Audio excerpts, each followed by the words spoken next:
السلام علیکم۔ فرمان مصطفیٰ صلی اللہ علیہ وسلم ہے، جس نے اپنے اوپر ظلم کرنے والے کے خلاف بد دعا کی، اس نے اپنا بدلہ لے لیا۔ یعنی وَيْلٌ لِكُلِّ ہُمَزَةٍ لُمَزَةٍ، تباہی ہے ہر اس شخص کے لیے جو لوگوں کے عیب بیان کرتا ہے اور پیٹھ پیچھے برائیاں کرتا ہے۔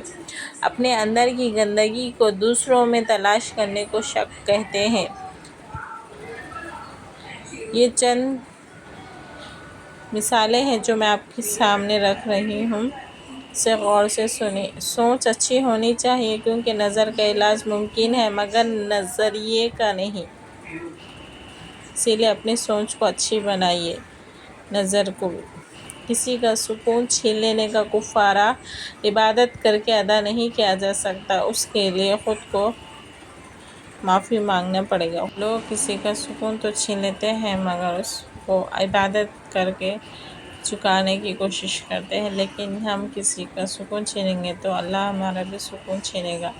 ہم نے اخلاق کے شیشے میں لہو پیش کیا ہے، پھر بھی جو لوگ خنجر تھے وہ خنجر ہی رہے، یعنی وہ نہیں بدل سکتے۔ ٹھکانہ خبر ہے کچھ تو عبادت کر لے اقبال۔ روایت ہے کہ خالی ہاتھ کسی کے گھر جایا نہیں کرتے۔